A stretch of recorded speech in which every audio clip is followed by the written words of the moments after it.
Bonjour, bienvenue dans cette démonstration de la solution Digital.ai Deploy. Je suis Samuel Blin, je suis consultant avant-vente et je travaille pour Digital.ai. La solution Deploy est une solution d'automatisation et de standardisation des déploiements de vos applications. Quelles que soient les technologies de vos applications, quelles que soient les cibles sur lesquelles vous souhaitez déployer ces applications, la solution Deploy va vous permettre d'automatiser et de standardiser tous ces déploiements. C'est une vidéo qui se veut très pratique, donc je vais passer sur la console de Deploy. Je vais utiliser l'utilisateur démo pour me connecter à Deploy via l'interface web.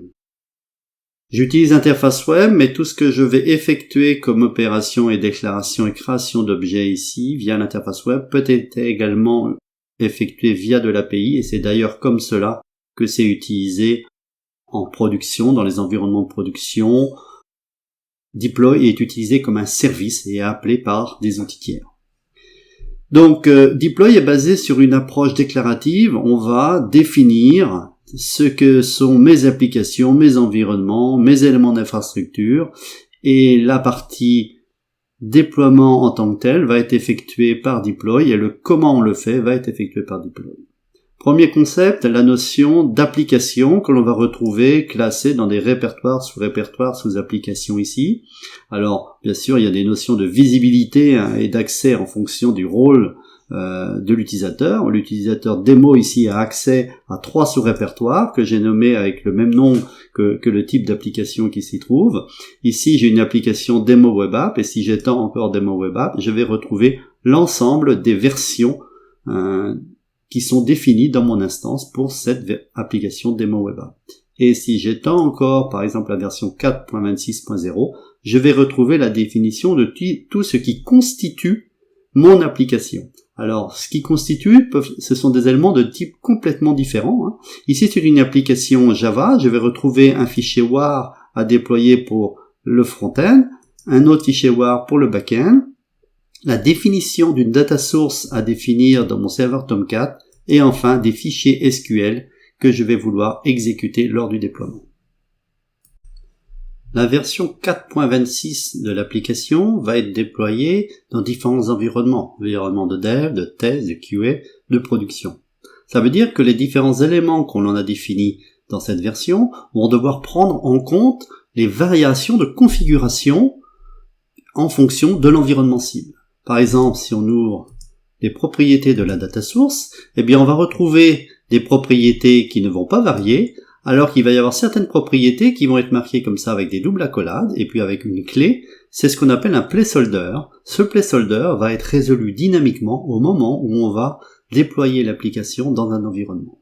Donc ça, c'est la définition d'un placeholder au niveau d'une propriété, mais on peut aller beaucoup plus loin, par exemple avoir des fichiers properties contenus dans un fichier WAR, et le système va, au moment où on va définir le fichier WAR, va aller introspecter ce fichier et va aller récupérer des placeholders qui peuvent être contenus dans des fichiers texte, des fichiers properties à l'intérieur du fichier WAR. Ça marche également pour un certain nombre d'autres fichiers, des fichiers zip par exemple, des fichiers jar que l'on va pouvoir introspecter.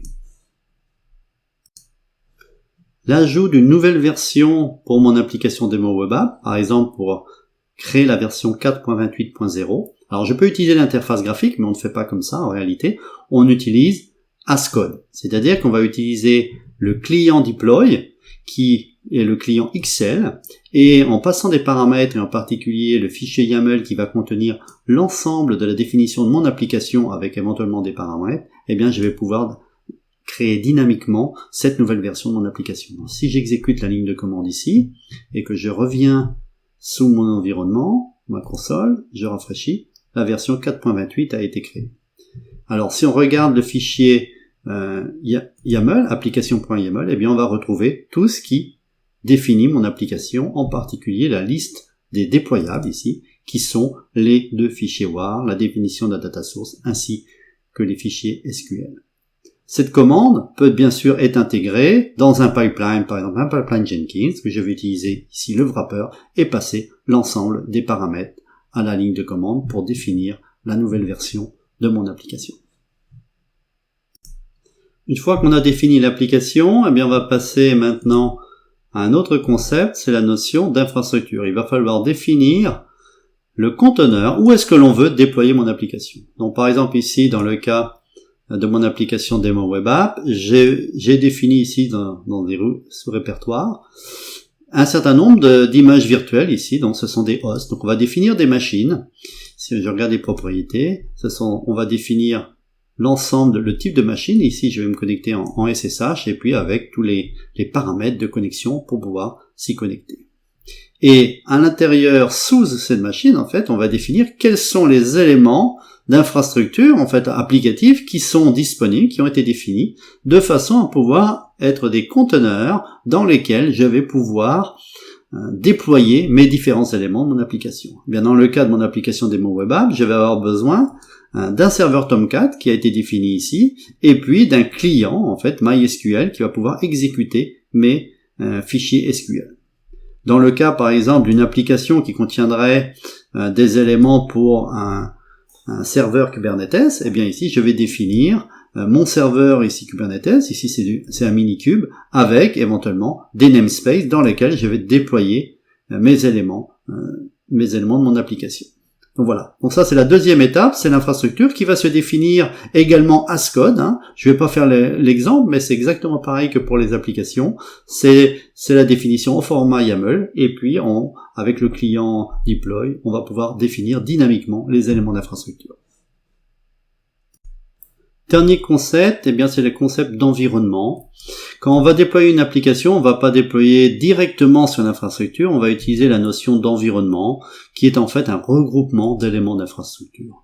Donc là, par exemple, c'est les environnements de type dev, prod, QA, etc. Donc voici la définition d'un environnement. Si je regarde les propriétés, un environnement c'est quoi? C'est un ensemble d'éléments d'infrastructure. Donc c'est un autre prisme, c'est-à-dire que c'est plus facile de dire voilà, mon application, je la déploie dans l'environnement de dev, et puis l'environnement de dev, il contient tous ces éléments d'infrastructure qui ont été définis précédemment, bien sûr, dans la partie infrastructure.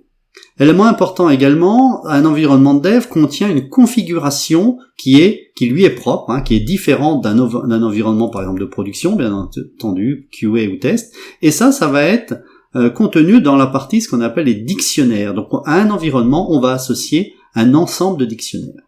Un dictionnaire, c'est quoi un dictionnaire? Ça va contenir un ensemble de clés-valeurs. Comme on a vu tout à l'heure, les placeholders qui sont définis au niveau de l'application, il va falloir les résoudre.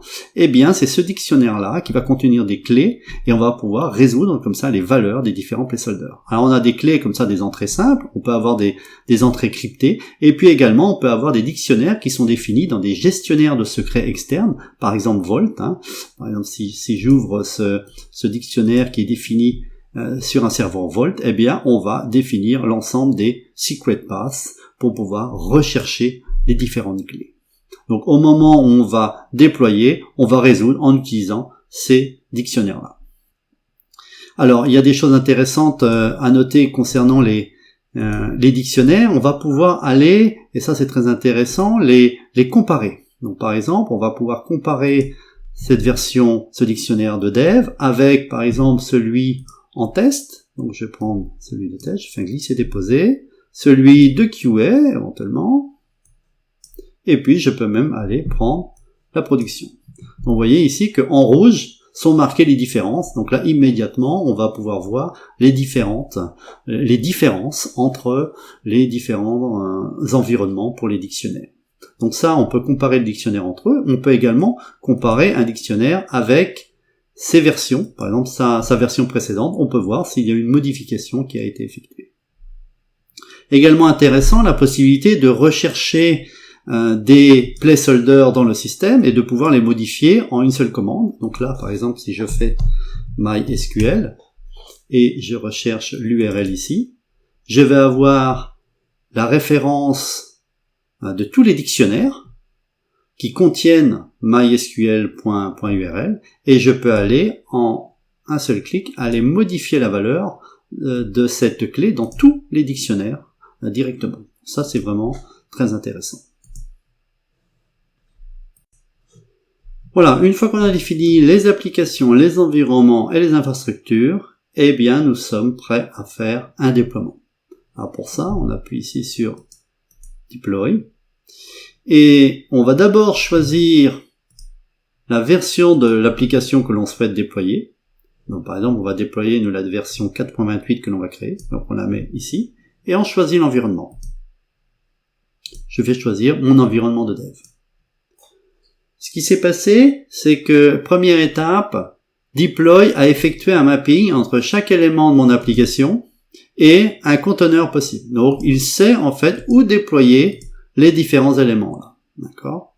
Et également, ce qu'il a effectué, c'est que, comme on a choisi un environnement, on a forcément associé un dictionnaire, un ou plusieurs dictionnaires. Si on vient voir le détail de la data source ici, on voit que les différents éléments ont été résolus grâce à des entrées dans les dictionnaires. On voit également qu'il s'agit ici d'un déploiement initial, parce que pour la démonstration, j'avais enlevé tout déploiement déjà. Donc dans mon environnement dev, je fais un déploiement initial. Et donc je peux lancer le déploiement en cliquant sur Deploy. En cliquant sur Preview, en fait, je vais ici demander à Deploy de me générer ce qu'on appelle le runbook, c'est-à-dire l'ensemble des étapes qui vont être effectuées pour pouvoir déployer cette application. Et là, c'est là que vient en fait la notion de règles qui vont être appliquées par défaut. Ce sont les règles définies dans les différents plugins qui sont appliquées par défaut si je décide de les appliquer, de ne pas les surcharger. Donc là, première étape, eh bien, il a décidé d'arrêter le Tomcat, d'exécuter les fichiers SQL dans un certain ordre, l'ordre qui est noté ici 0, 1, 2, 3, et puis ensuite de définir les fichiers .war à la data source, et ensuite de redémarrer Tomcat.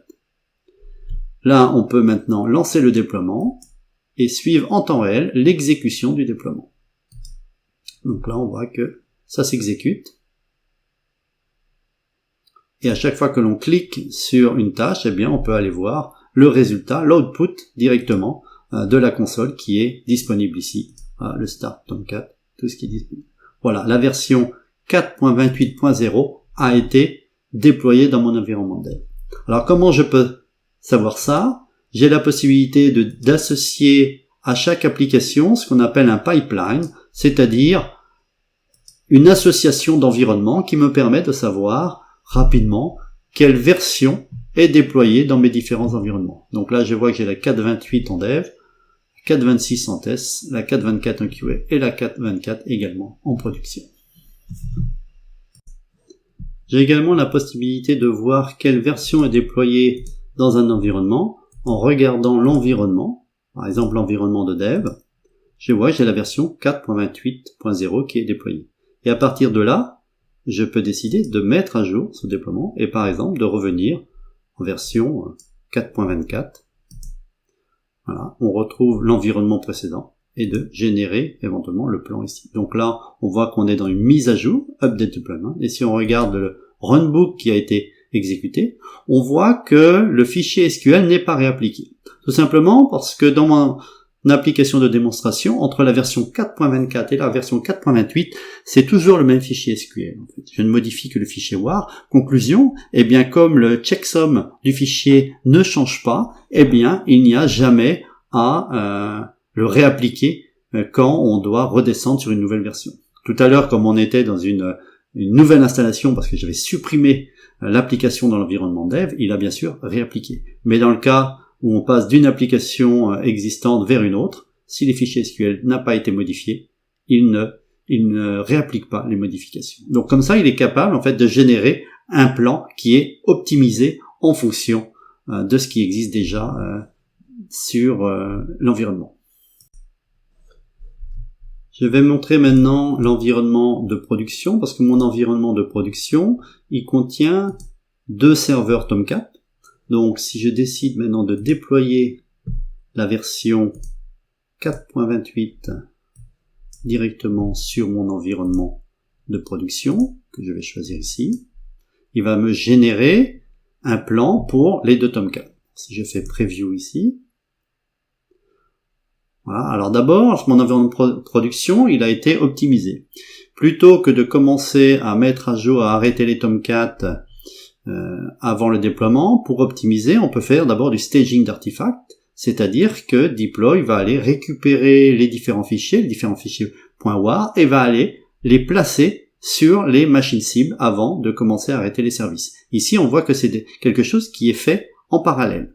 Et ensuite, on met à jour les différents Tomcat. Et vous voyez qu'ici, il le fait selon un ordre, en faisant Tomcat 1 et ensuite Tomcat 2. Et il y a une phase éventuellement de préparation. Donc tout ça, c'est de la personnalisation du plan. Donc par exemple, je décide de désactiver le monitoring avant de commencer à arrêter les systèmes. Et puis à la fin, éventuellement, je réactive le monitoring. Tout ça, ce sont des paramètres que l'on peut avoir, par exemple, ici dans les propriétés du déploiement. Typiquement, je pourrais dire que en cas de problème, je voudrais faire un backup de la base de données et refaire un clean-up à la fin. Si je fais save ici, il va me régénérer un nouveau plan qui va intégrer ces options. Donc là, on voit que ici, dans la partie préparation, on a maintenant le backup de la base de données et à la fin, on fait un delete du backup si tout s'est bien passé. On va pouvoir également avoir des stratégies de déploiement qui sont différentes. Si par exemple, on le souhaite faire en parallèle, eh bien, on va pouvoir enlever le séquentiel by container ici, ce qui veut dire que par défaut, ça va être en parallèle. Donc si on retrouve ici le plan, on voit qu'effectivement, maintenant, tout est fait en parallèle. D'accord ? Ce qui n'est pas forcément optimisé, puisque on souhaiterait éventuellement, pour des questions de disponibilité du service, eh bien, optimiser ça et faire un déploiement qui va être séquentiel by container. Donc si je reprends ici, séquentiel by container. Voilà. Donc c'est ce qu'on appelle des orchestrateurs, ce qui va nous permettre de créer des plans de déploiement optimisés, par exemple pour faire du Blue Green, pour faire du Canary Release, etc. C'est avec des orchestrateurs que l'on va pouvoir faire ça. Deploy permet également de définir des règles de transformation de certains types d'artefacts, en particulier les types fichiers, les types YAML, XML ou JSON. Et c'est particulièrement intéressant pour les applications qui définissent des ressources Kubernetes en YAML. Parce que dans le cas d'une application Kubernetes qui va contenir la définition, par exemple, de services, d'ingress ou de déploiement, on va avoir des informations qui vont être de la responsabilité de deux profils. Les développeurs, bien entendu, qui vont venir définir l'application, mais également des équipes opérationnelles qui vont vouloir rajouter dynamiquement des informations dans les fichiers YAML. Par exemple, le nombre de réplicas que l'on va modifier en fonction de l'environnement. Alors ça pourrait être également un placeholder, mais par exemple, ce qui pourrait difficilement être mis comme placeholder, ce sont les labels que l'on voudrait rajouter dynamiquement pour catégoriser les différentes ressources. Pour ça, on va fournir une possibilité de définition de règles qui vont s'appliquer sur les fichiers YAML. Pour vous montrer ça, je vais déployer ici mon application Kubernetes, sa version 2.0 par exemple, dans un environnement Kubernetes, dans le namespace pet clinic ici sur mon Minikube. Si je clique sur Preview, comme tout à l'heure, comme on l'a vu, un deploy va générer un plan de déploiement. Ce qui est intéressant, c'est que maintenant, il y a le Stitch Preview ici. Le Stitch, c'est la fonctionnalité, justement, qui permet de définir des règles à appliquer sur les fichiers YAML. Si on clique sur Stitch Preview, on va se concentrer maintenant sur les éléments de type YAML. Et si je clique, par exemple, sur Service, Transform ici, j'ai ici une prévisualisation des modifications qui vont être effectuées par deploy au moment du déploiement. Donc là, on voit par exemple que l'on rajoute 3 labels. Si je fais sur Ingress, on rajoute également 3 labels. Et sur déploiement, on voit que ici, on rajoute 3 labels, mais également, on change le nombre de réplicas et on rajoute des labels ici. Et bien, toutes ces règles ici vont être définies par un administrateur de façon à ce que, automatiquement, ces règles soient appliquées de façon transparente lorsque l'on déploie des éléments de type YAML. Mais ça pourrait être également des règles qui vont s'appliquer sur du CloudFormation, sur des éléments JSON, etc., etc. Alors, pour vous montrer comment on définit ça, je vais passer en profil administrateur. Et je vais aller ici dans la partie Stitch. Donc déjà, dans GitOps, on va définir les différentes sources. Alors tous les fichiers YAML sont, dans mon cas, stockés sur GitHub. Et je vais avoir des branches ici. Alors j'ai qu'une branche, je vais rentrer dans la branche ici. Et je vais pouvoir choisir, eh bien, les types de règles avec des moteurs différents. Donc pour l'instant, on a le support de CloudFormation, Azure, K8s et Terraform. Donc allons sur K8s et là, on va avoir la définition de toutes les règles qui ont été définies. Donc par exemple, Add Label, si je clique, je vois le code source de cette règle. Et en particulier, le fait qu'on rajoute 3 labels. Donc il y a un label en dur ici, il y a un label où on rajoute dynamiquement le nom de l'environnement, et ici, on regarde si ça contient prod, on rajoute production, sinon on met un nom. Voilà, donc par exemple ici, le fichier ingress, pareil, on va pouvoir définir un certain nombre de règles. Alors il y a plein de règles différentes, ça peut être des overlays, ça peut être des patchs, ça peut être également basé sur des templates de free markers, etc., etc. Ce qui est intéressant, c'est que dans cet environnement, ici, on va pouvoir faire un dry run, et donc visualiser quel est l'impact de mes règles. Donc là, je vais retrouver mon application Demo Web App. Alors vous voyez que l'administrateur a accès à un certain nombre d'autres applications. Donc là, je vais, comme tout à l'heure, choisir la 428. Non, c'est pas Demo Web App, pardon, c'est mon application K8s Demo. Voilà, donc je vais choisir la version 2.0, voilà, et que je vais aller mettre dans Technique ici. Et là, je peux faire Dry Run, et je vais retrouver le même environnement que tout à l'heure, hein, avec la possibilité de voir quelles sont les règles qui vont s'appliquer directement sur mes fichiers YAML. Voilà. Donc tout ça, ça va se définir dans un répertoire Git qui est distant. Alors, quelle est la valeur de deploy? La valeur de deploy, on l'a vu, c'est de générer un plan automatiquement. Alors, ce que je vous ai montré tout à l'heure, c'était un plan assez simple, puisque on avait une application relativement simple, monolithique, avec des fichiers WAR. Si on a des applications un peu plus compliquées, ici j'en ai une, MyBigApp, vous allez voir que le plan n'est pas simple à générer, et grâce à Deploy, on va pouvoir, par exemple, je vais mettre la 4.0, et je vais le déployer dans mon environnement, on va pouvoir automatiquement gérer un plan. Vous voyez que j'ai choisi MyBigApp, mais en fait MyBigApp dépend d'autres applications. Et de façon automatique, il va aller me choisir la bonne version à déployer en fonction des dépendances qui ont été définies pour MyBigApp 4.0. Et là, si je fais un preview, eh bien, il va me générer un plan assez compliqué, hein, mais qui va être optimisé pour déployer toutes ces versions-là. Et donc là, vous voyez que on va définir tout un ensemble de règles. Et vous voyez qu'ici, on va avoir des étapes qui vont s'exécuter en séquentiel et certaines en parallèle en fonction du conteneur. Donc on a toute cette notion de dépendance entre applications, et c'est vraiment là la force de Deploy, c'est que de façon automatique, il va savoir quelle version déployer, et en plus quel artefact déployer en fonction de la version. Donc c'est vraiment un plan qui est totalement optimisé. Donc ça pour définir les dépendances, hein, si j'ouvre MyBigApp 4.0, vous allez voir que c'est assez simple à définir. Dans mon cas ici, j'ai défini mon application et une application chapeau qui définit une dépendance. Donc la version 4.0 dépend de Demo Web App de la version 4.0.0 incluse jusqu'à la version 5.0.0.0 exclue. Donc vous voyez que s'il y a une nouvelle version de Stock Trader, PetClinic, K8s Demo ou Demo Web App qui est créée et qui a des numéros qui sont contenus ici, par exemple entre 3 et la 4 pour K8s Demo, et bien automatiquement elle va être inclue sans que j'ai à m'en soucier. Alors une fois qu'on a fait des déploiements, bien sûr, ce qui est intéressant, c'est de pouvoir avoir accès à un ensemble de reports, rejouer en fait ce qui a été exécuté.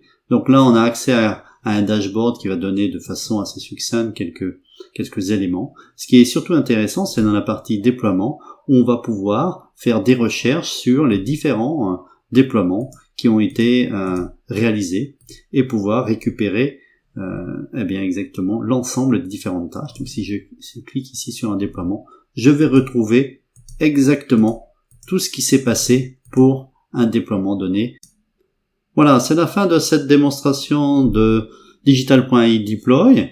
On a fait un aperçu de quelques possibilités. Il y a encore beaucoup à dire sur toute la personnalisation de Deploy, en particulier comment on peut surcharger les règles, les modifier, définir nos propres règles. Tout ça, c'est disponible sur notre site. Vous pouvez retrouver nombre de ressources, toute la documentation est en ligne, ainsi que des événements, et puis tous les événements passés qui ont été enregistrés et qui concernent Deploy. Merci bien, à bientôt, au revoir.